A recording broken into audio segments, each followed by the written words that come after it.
Un saludo, mis queridos hermanos, de parte de la Iglesia Evangélica Metodista. Estamos nuevamente en una transmisión de nuestras enseñanzas los días miércoles. Y el día de hoy nos ocupa un tema que es fascinante, es un tema central en las Sagradas Escrituras, y es el tema del reino de Dios.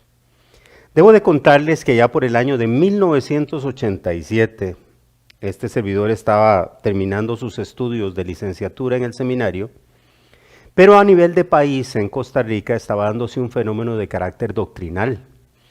Había una amenaza de una doctrina que se cernía sobre la iglesia y que estaba teniendo acogida en varios sectores y en diferentes denominaciones, que tenía que ver con el tema que hoy nos ocupa, con el tema del reino de Dios. En aquel momento, de parte del seno de la Alianza Evangélica de Costa Rica, surgió el tema de que alguien podría presentar la perspectiva evangélica del tema del reino de Dios frente a esta amenaza que había o esta doctrina que se estaba dispersando por varias iglesias en el país. Recuerdo que yo estaba en mi último año de seminario y uno de mis profesores se acercó y me dijo, ¿por qué no lo hace usted? Y bueno, yo era pastor en ese momento, además de estudiante del seminario, y al principio cuando el profesor me dijo esto, yo, hermanos, debo de confesarles que yo no le puse mucho interés ni mucha atención porque tenía que reconocer algo. Mi conocimiento acerca de la doctrina del reino de Dios era muy básico, por no decir que ninguno, ¿verdad? Me da un poco de vergüenza reconocer ante ustedes que estaba a punto de obtener una licenciatura en teología y al mismo tiempo tendría que confesar que mi conocimiento acerca del tema del reino de Dios era muy básico o ninguno. Recuerdo que esa noche, después de mi tiempo devocional con Dios y estar orando, recibí casi una indicación de parte del Señor de prepararme a nivel de la palabra de Dios con el tema del reino de Dios.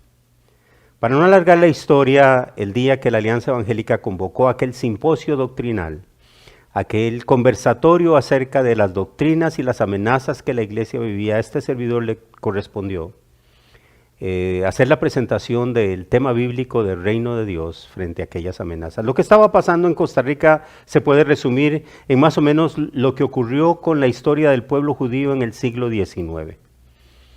El pueblo judío ha tenido problemas para entender el cumplimiento de los tiempos mesiánicos, cuando verdaderamente el Mesías se ha manifestado.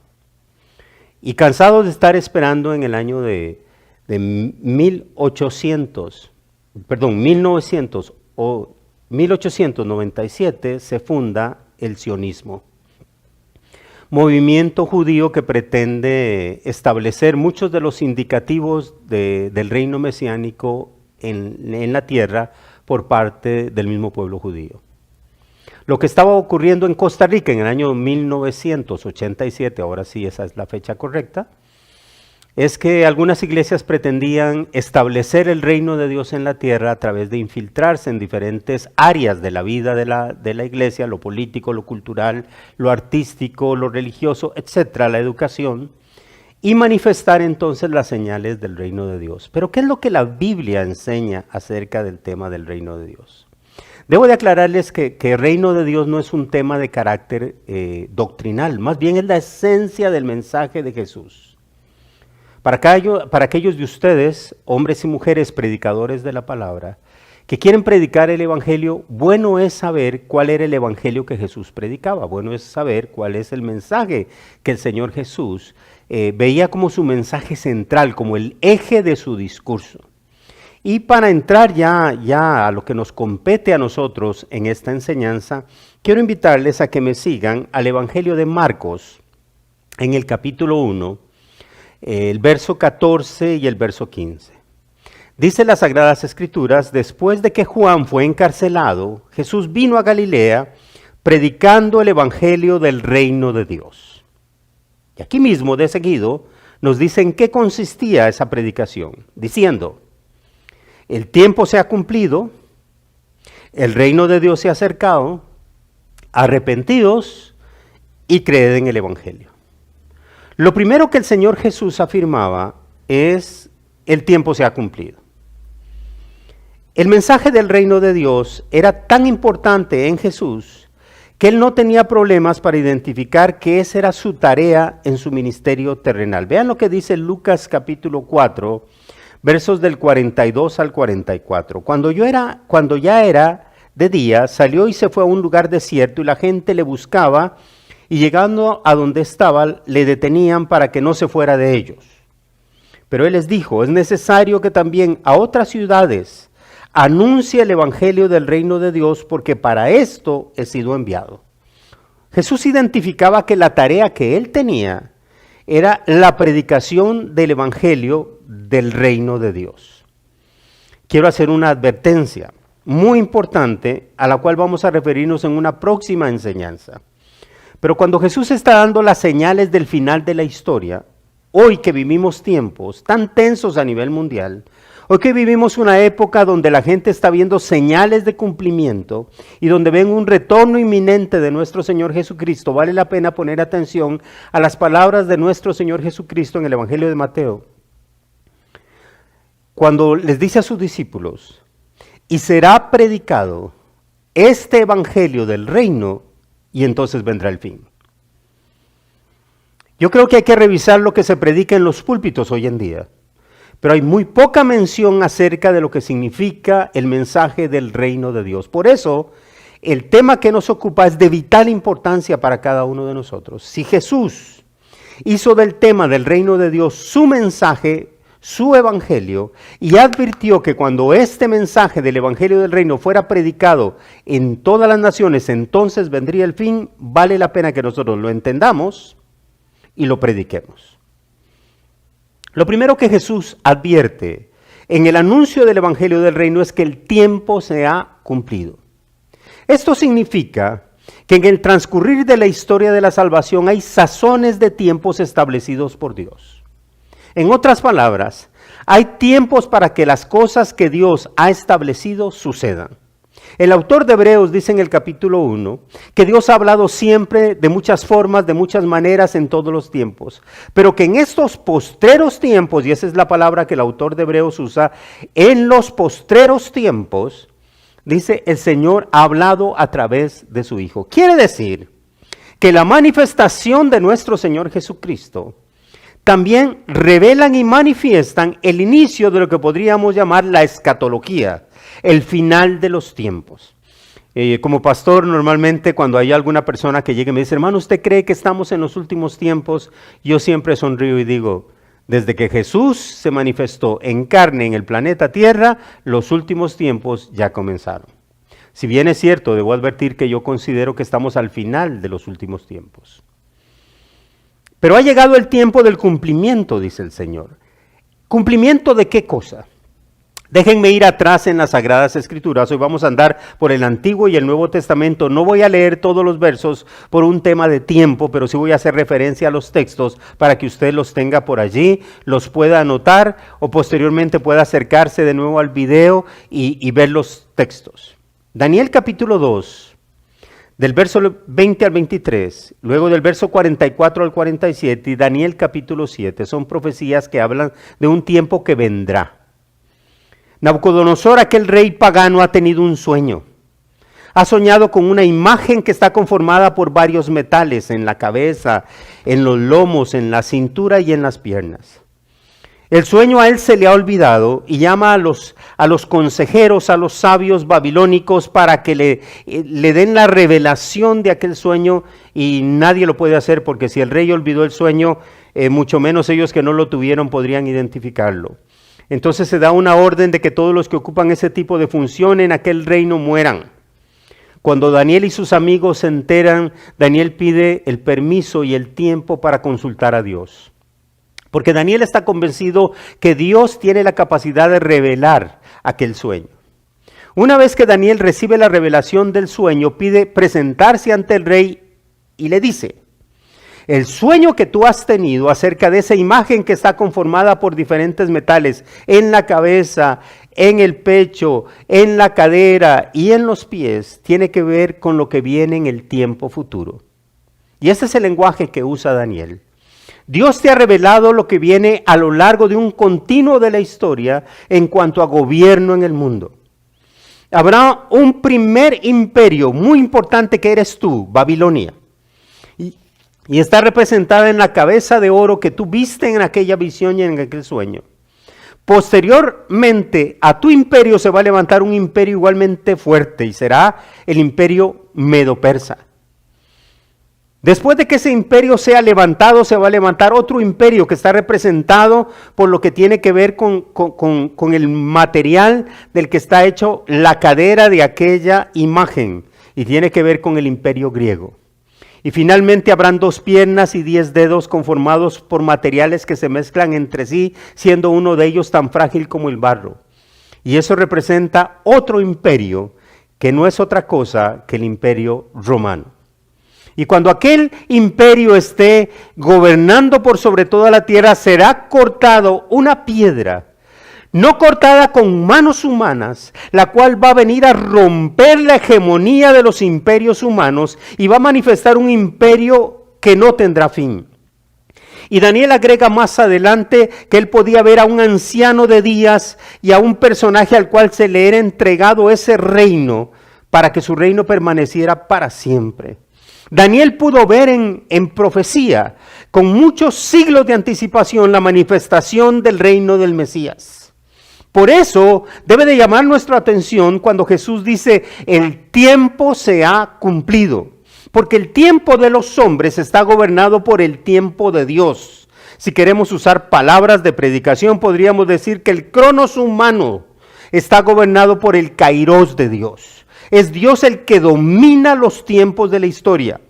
En otras palabras, mis hermanos, el tiempo no anda al garete.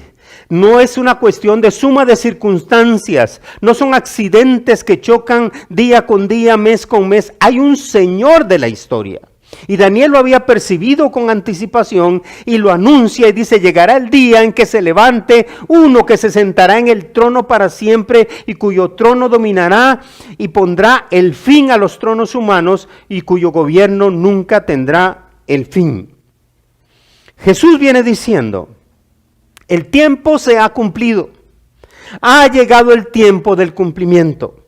Cuando Jesús va a Nazaret, a la sinagoga, al lugar donde él se había criado, dice el Evangelio de Lucas capítulo 4, que toma en sus manos el rollo del libro del profeta Isaías y lo lee. En aquella sección que dice, el Espíritu del Señor está sobre mí por cuanto me ha ungido para dar buenas nuevas a los pobres, me ha enviado a sanar a los quebrantados de corazón, a pregonar libertad a los cautivos y vista a los ciegos, a poner en libertad a los oprimidos, a predicar el año agradable del Señor. Y luego enrolla el libro, lo da al ministro, se sienta y dice que los ojos de todos estaban atentos a lo que Jesús iba a decir como comentario a su lectura. La próxima vez que nos encontremos para hablar del reino de Dios vamos a hablar un poquito de los detalles de ese cumplimiento de la profecía de Isaías. Pero hoy me interesa únicamente resaltar una afirmación de Jesús. Y Jesús comienza su comentario al texto de Isaías en la sinagoga de Nazaret diciendo, hoy se ha cumplido esta escritura delante de vosotros. En otras palabras, cuando Jesús dice el tiempo se ha cumplido, es que en la economía de Dios el tiempo de que el reino mesiánico sea manifestado ha llegado a la humanidad, ha llegado para el pueblo judío, ha llegado para todos nosotros. Y es interesante cuando uno lee la introducción del Evangelio de Juan, cómo Juan identifica que aquella llegada del Mesías prometido, aquella llegada del Señor Jesucristo, era algo de características cósmicas. Juan lo presenta de una manera teológicamente profunda, porque Juan dice en el principio era el verbo, y el verbo era con Dios, y el verbo era Dios mismo, y este era en el principio con Dios, y todas las cosas fueron hechas, por él fueron hechas, y sin él nada de lo que ha sido hecho fue hecho. En él estaba la vida, y la vida era la luz de los hombres, y aquel verbo fue hecho carne, y habitó entre nosotros. Viene Juan diciendo, es que lo que se está cumpliendo es que el creador mismo de toda la vida está llegando en carne a la humanidad, se ha encarnado en una persona, en la persona de nuestro Señor Jesucristo, y ahora en labios de Jesús dice, el tiempo se ha cumplido. Ese es el primer elemento del evangelio que Jesús predicaba, el tiempo se ha cumplido. O sea, Jesús no es un predicador más, Jesús no es un profeta más, Jesús es el cumplimiento mismo del plan salvífico de Dios, del plan del gobierno de Dios. Este tema del reino de Dios tiene que ver con eso. El tema del reino de Dios, cuando hablamos de un reino, tenemos que pensar que un reino tiene un rey, tiene un territorio, tiene leyes y tiene súbditos. Y en el caso del reino de Dios, obviamente este reino tiene un rey, que es Dios mismo, en la persona de nuestro Señor Jesucristo. Tiene leyes, que son su palabra, son sus mandamientos, son sus estatutos. Tiene territorio, solo que a diferencia de los reinos humanos, que uno los puede graficar en los diferentes continentes, el reino de Dios tiene que ver con el cosmos, con todo lo creado, porque todo fue hecho por Él, dice el Evangelio de Juan. Todas las cosas por Él fueron hechas. Y déjenme agregar a mí otro texto en la Escritura: todo lo que está en los cielos, en la tierra y debajo de la tierra fueron creados para la honra y la gloria de nuestro Señor. Y tiene súbditos. Y es aquí donde del mensaje de Jesús empieza a cobrar un sentido de convocatoria, de llamamiento, ¿verdad? El tiempo se ha cumplido, el reino de Dios se ha acercado, la soberanía de Dios ha venido al mundo. El otro día yo le preguntaba a unos hermanos en la iglesia que yo pastoreo, les hacía la pregunta sobre atributos de Dios. Y quisiera lanzar la pregunta de manera retórica para que pensemos todos nosotros. Los atributos de Dios: su omnipotencia, su omnisciencia y todo lo que usted quiera agregar que son atributos de Dios. ¿Dónde operan? ¿Para quién están destinados? ¿Dónde los podemos ver manifestados? Una pregunta. La misma gloria que puede descender en el culto, en medio de una actividad que podríamos llamar un avivamiento, como los de Wesley, ¿podría manifestar esa gloria y ese poder en un mundo sin Dios? ¿En un mundo no converso? ¿En una reunión de impíos? El pueblo judío en el Antiguo Testamento tuvo un problema para entender el Malkut, que es el reino de Dios en hebreo.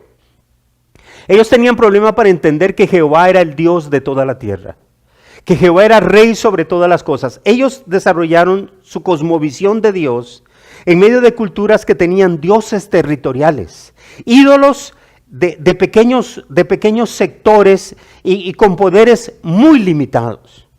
Al punto que algunos de ellos a veces enfrentaban a aquellas deidades paganas, aquellos falsos dioses, sin darse cuenta los enfrentaban más o menos con concepciones teológicas parecidas. Jehová Dios se va a enfrentar a Moloch, a Baal, a Astarot, a Asera. Casi de tú a tú.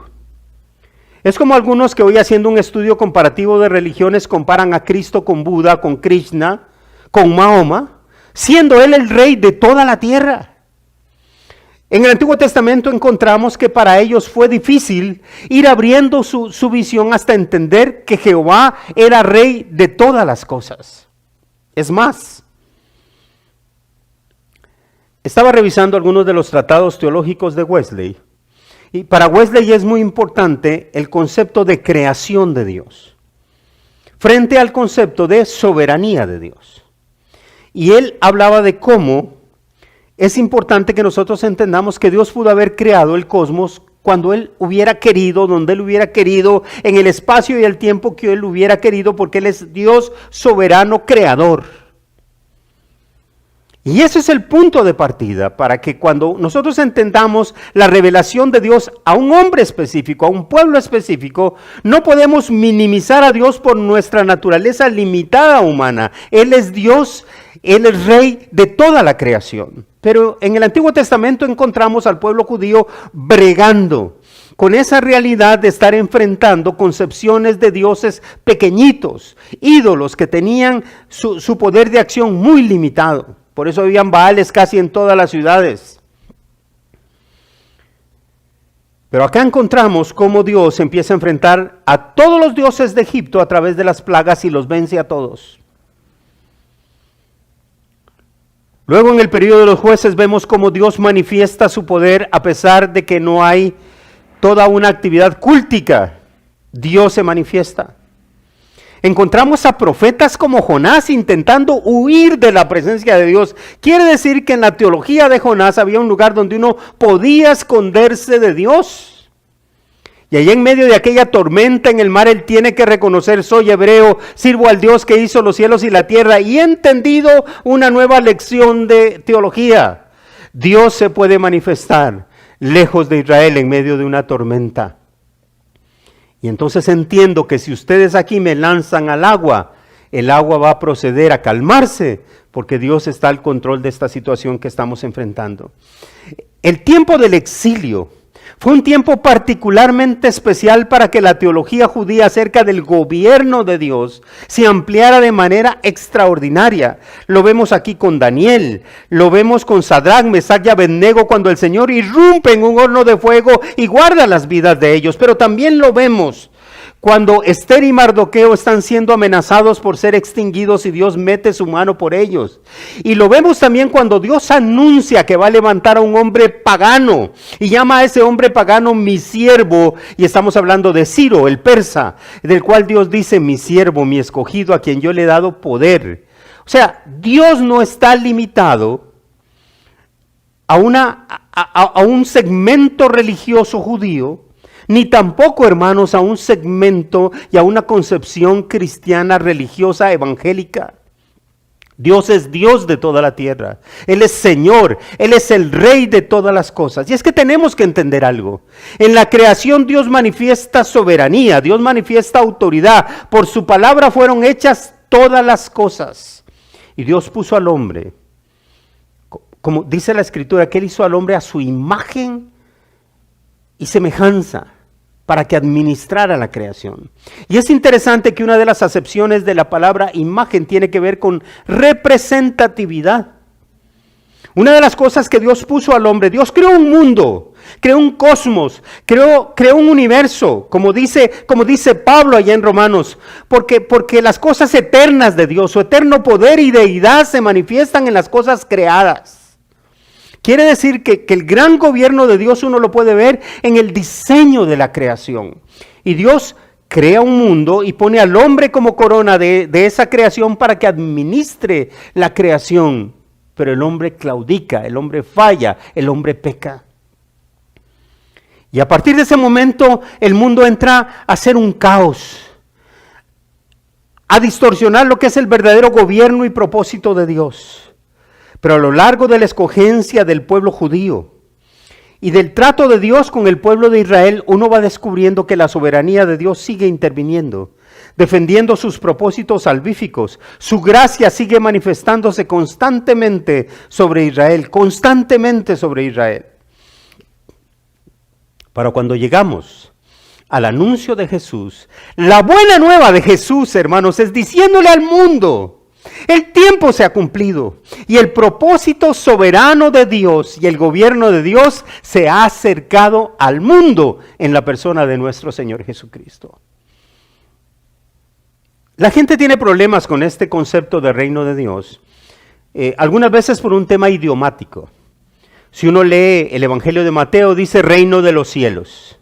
Si uno lee a Marcos, uno lee reino de Dios. Y algunos han dicho, reino de Dios tiene que ver con el ministerio de Jesús en la tierra, reino de los cielos es nuestro destino eterno. Déjenme corregirlos, no es así. Basileia tu uranón, reino de los cielos, significa sencillamente un lenguaje hebreo para decir lo mismo que Basileia tu Deu, el reino de Dios. Es lo mismo, es una cuestión de lenguaje. Pero no se refiere a que uno es aquí y otro es allá. El reino de Dios es un misterio, dice las Sagradas Escrituras. Y cuando el Señor enseñaba en parábolas, decía que una de las intenciones de Él enseñar en parábolas era ocultar las verdades del reino de Dios a toda persona. Y únicamente revelarlas para aquellos que estaba destinada a la revelación de lo que era el mensaje del reino de Dios. El reino de Dios es la irrupción del gobierno de Dios en la persona de nuestro Señor Jesucristo en la tierra. Y la próxima vez que nos encontremos vamos a ver lo que significa la manifestación de ese reino en el ministerio terrenal de Jesús. Y entonces vamos a ver el porqué de las sanidades, el porqué de la liberación de demonios, el porqué de la cruz. Eso lo vamos a dejar ahí. Eso nada más lo digo para que se queden así como con ganas de volver a oír, ¿verdad? Pero acá el Señor está diciendo, ya el reino se ha acercado, ya el reino está aquí. Pero cuando uno ve, dice, bueno, si el Señor ya está gobernando, ¿por qué todavía hay injusticia, hay maldad, hay desorden, hay pecado, hay gente que no cree, hay tantas cosas? Muy sencillo, la plenitud del reino nunca fue anunciada para cumplirse en la tierra sin el retorno de nuestro Señor Jesucristo. Hasta que Cristo vuelva otra vez en su segunda venida, lo que es pleno del reino será manifestado. Voy a adelantarme, voy a lanzarlo así nada más para dejarlos picados. Cristo resucitó. pero aún morimos. Pero la muerte ya fue vencida, pero no ha sido destruida totalmente. Pero cuando Cristo venga, el postrer enemigo que será destruido, dice las Sagradas Escrituras, será la muerte. Entonces hay cosas que ya comenzaron. El triunfo de Jesús en la cruz del Calvario sobre el pecado, Satanás y la muerte, son beneficios que ya nosotros podemos apropiarnos ahora, pero su plenitud la veremos y su culminación la veremos en la segunda venida de nuestro Señor Jesucristo. El anuncio es: el reino de los cielos se ha acercado. Y es un reino que a través de los evangelios el Señor está diciendo: entren en él, entren al reino, vengan. Es una invitación constante en las Sagradas Escrituras de nuestro Señor Jesucristo para que nosotros podamos entrar en el reino de los cielos. Pero el Señor dice que ese evangelio del reino, además de anunciar que el tiempo se ha cumplido, además de anunciar que el reino de Dios se ha acercado, y eso es una buena noticia. Acordémonos que la palabra evangelio tiene que ver con buena noticia. Y aquí la buena noticia es que si el gobierno de Dios se ha acercado y Dios tiene control de todas las cosas, yo estoy en las mejores manos. Yo puedo tener esperanza si Dios está por mí. Yo puedo tener esperanza si Dios gobierna mi vida. Es que los seres humanos hemos demostrado a lo largo de la historia, de manera individual y de manera colectiva, que somos pésimos para administrar y gobernar nuestra vida.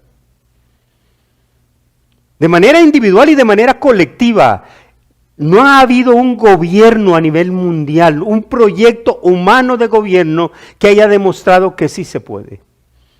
Todos han estado llenos de pecado, de engaño, de traición, de egoísmo, de avaricia, de ansias de poder, de explotación, de maldad, al punto que los seres humanos necesitamos someter nuestra vida a un gobierno que sea perfecto, y ese solo lo ofrece Cristo Jesús. Y el llamado de Cristo en el Evangelio es: el tiempo se ha cumplido, el reino se ha acercado, arrepentidos. Jesús no solamente dijo: bueno, yo ya me acerqué, bendiciones para todos, todo está bien. No, ahora les toca a ustedes que escuchan la buena noticia arrepentirse. Si Jesús está usando la palabra metanoia en el griego, significa su manera de pensar, su manera de cómo ustedes analizan las cosas debe de ser transformada. Arrepentimiento tiene que ver con transformación de pensamiento, de cómo se perciben las cosas. Y la única manera en que uno puede someterse al gobierno de Dios es cuando uno entiende que su propia manera de gobernar la vida es un fracaso. Y que necesita autoridad sobre su cabeza. Y que necesita autoridad sobre su vida. Si la palabra que el Señor está usando acá es el hebreo teshuvah, que significa arrepentimiento, eso nos lleva también no solamente a pensar en una transformación de mente, sino también a un cambio de dirección. La palabra teshuvah tenía que ver con reenfocarse, con volver a ver hacia el origen verdadero de las cosas. La palabra pecado, por cierto, amartía, significa errar al blanco. Y a mí me llama la atención cómo el apóstol Pablo, cuando escribe a los filipenses, dice: hay una cosa que yo he aprendido a hacer cuando camino en la vida. Dejo lo que queda atrás, olvidando ciertamente lo que queda atrás. Me enfoco hacia la meta del supremo llamamiento en Cristo Jesús. Un llamado al arrepentimiento es cambiar el enfoque de la vida y volver a ver a Dios. Y caminar en dirección a sus propósitos, a su voluntad, a sus designios, a sus planes. Y Jesús viene haciendo un llamado. Aquellos para los cuales el reino de Dios se ha acercado, que somos todos, tienen que proceder a hacer algo que es muy importante a nivel humano: arrepentirse. Cambiar su manera de pensar, dejar de caminar en su propia voluntad y empezar a caminar en dirección a los propósitos y designios de Dios. Debe de volverse a Dios de todo corazón. Y debe de creer en el Evangelio. El cuarto elemento de este anuncio de Jesús, además de que el tiempo se ha cumplido, de que el reino de Dios se ha acercado, de llamarnos a un arrepentimiento, es que debemos de creer en esas buenas noticias de Dios.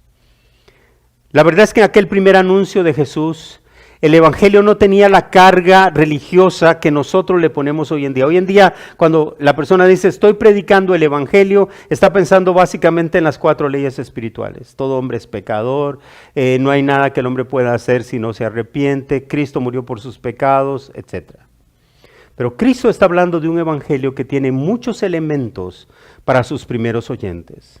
Es un mensaje de verdad, es un mensaje de esperanza, es un mensaje de paz, es un mensaje de salvación, es un mensaje de soberanía, es un mensaje de libertad, es un mensaje de sanidad, es un mensaje de santidad porque Dios es santo. Es un anuncio de buenas cosas para los hombres que están escuchando aquel mensaje. Por eso el reino de Dios era tan importante en el ministerio de nuestro Señor Jesucristo, que cuentan las Sagradas Escrituras en el libro de los Hechos, capítulo 1, el verso 3, que cuando Cristo Jesús resucita, dice que se apareció vivo con muchas pruebas indubitables. Durante 40 días se apareció a los discípulos, ya Cristo resucitado, y dice el libro de los Hechos, hablándoles acerca del reino de Dios.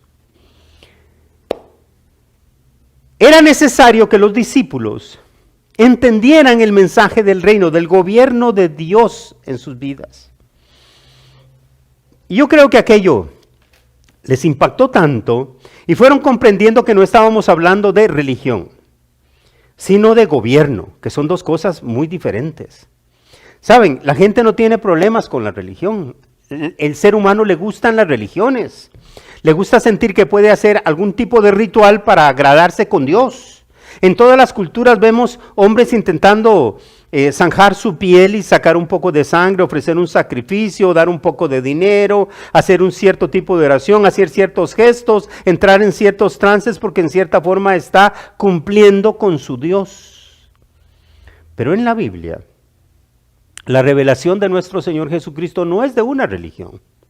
Si bien es cierto, alrededor de la persona de nuestro Señor Jesucristo han nacido movimientos religiosos, Jesús solo habla en el Nuevo Testamento de iglesia 2 veces. Y habla de reino muchas veces. Porque es más importante que entendamos el gobierno de Dios sobre todas las cosas que un sistema organizacional religioso.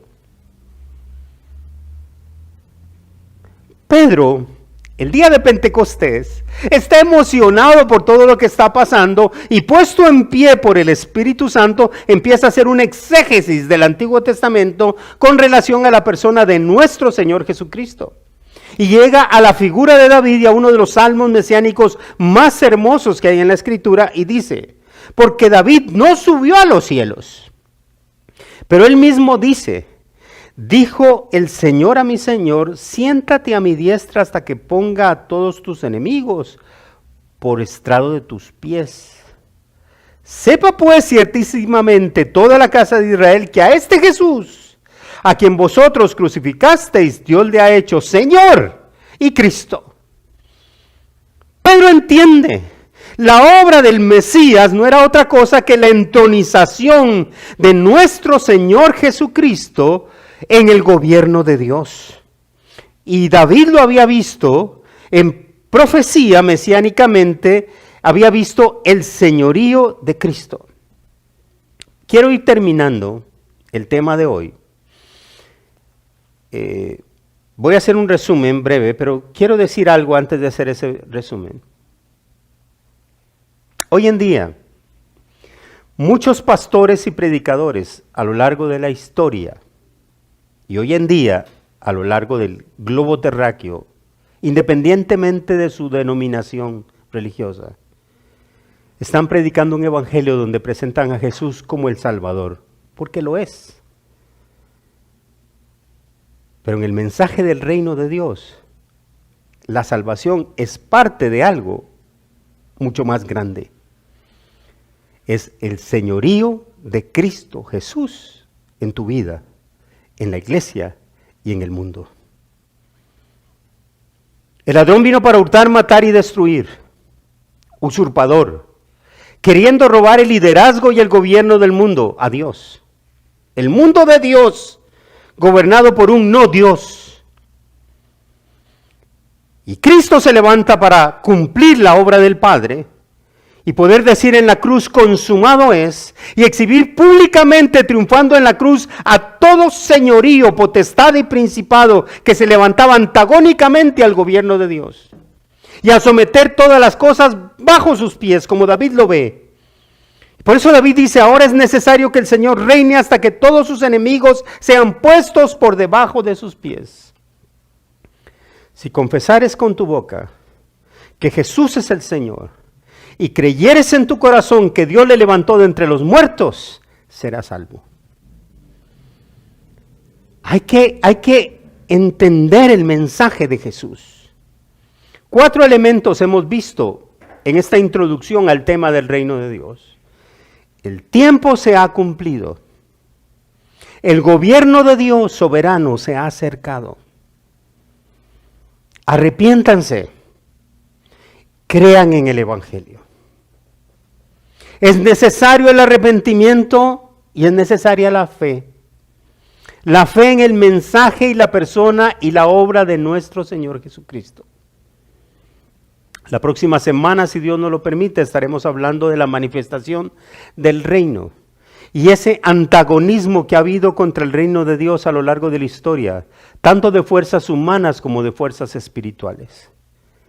Y vamos a ver por qué el Señor Jesucristo nos delegó a nosotros no solamente un mensaje, sino también autoridad de reino para ministrar en su nombre. Mis queridos hermanos, será predicado este evangelio del reino a todas las naciones y entonces vendrá el fin. Jesucristo es el Señor, Jesucristo es Rey de Reyes, Él merece toda la honra, toda la gloria y toda la obediencia de aquellos que seguimos sus pasos. Es necesario, si usted nos está escuchando, si usted nos está viendo, y nunca ha tomado la decisión de rendir su voluntad a Cristo, arrepiéntase, cambie su manera de pensar, vuélvase hacia Dios, camine hacia la dirección que Dios ha establecido, rinda su voluntad al Señor y reconozca que Jesucristo es el Señor de su vida, que su obra en la cruz le limpia de todo pecado. Y crea en la buena noticia del Evangelio. Mis queridos hermanos, Dios me los bendiga a todos. Ha sido un gusto compartir con ustedes en esta hora y si Dios nos permite, nos vemos la próxima semana. Dios me los bendiga a todos. Gracias.